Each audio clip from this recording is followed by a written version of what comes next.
Programa ay rated PG.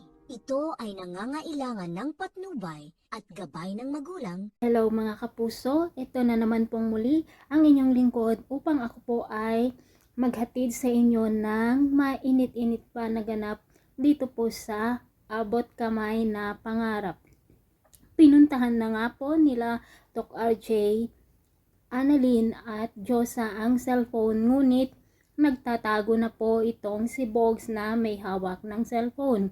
Nakausap nga po nina Josa ang asawa ni Bogs, ay sinabi nga nito na nakikilala niya nga si Doc Archie dahil yon ang nando doon sa cellphone.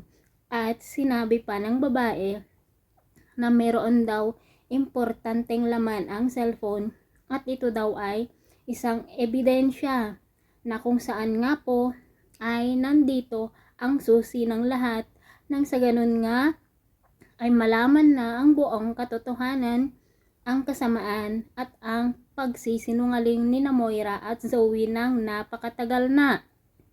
Samantala, dahil nga po sa mukhang pera itong si Bogs, tinawagan nga po niya itong si Moira at sinabi nga na alam na niya ang kanyang sikreto dahil hawak nga niya ang cellphone ng kanyang asawa na si Doc RJ. At dahil nga sa natatakot si Moira na mapunta kay Doc RJ ang cellphone, sinabi niya kay Bogs na kahit magkano ay magbibigay siya. Sinabi naman ni Bogs na 1 million pesos kapalit ng cellphone.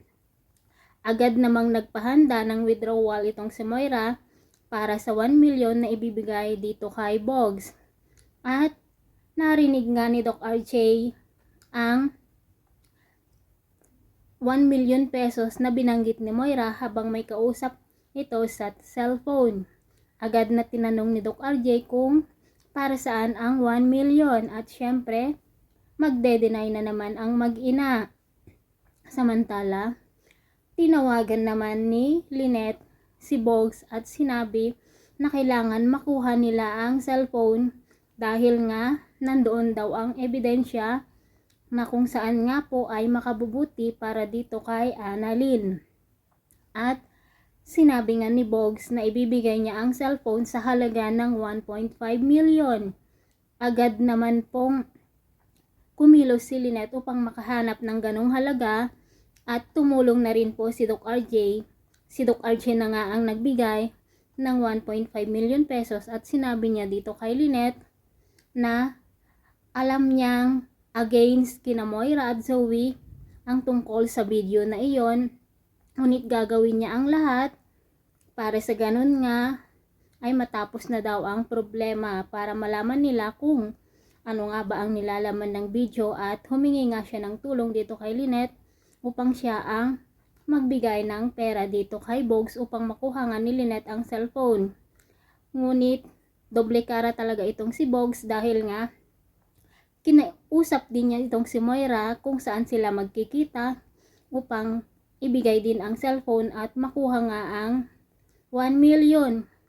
Pero syempre, sa palagay ko, dalawang cellphone yon at ang yung tunay na cellphone ay dito niya ibibigay kay Lynette dahil nga mas malaki yung 1.5. Diba? Yung isang cellphone siguro, yun yung walang laman ang ibibigay niya dito kay Moira para lamang makuha ni Bogs din yung 1 million. O diba? Ang galing din naman talaga ni Bogs, no? Samantala, nang makausap nga ni Doc Carlos, itong si Zoe, tinanong kung ano ang nilalaman ng video na nandoon sa cellphone at napaka-importante ito. Hindi naman malaman ni Zoe kung ano ang isasagot kay Doc Carlos. So abangan po natin kung sino nga ba ang magwawagi na makakuha ang cellphone na kung saan po ito ay ang ebidensya. Thanks for watching. Bye-bye!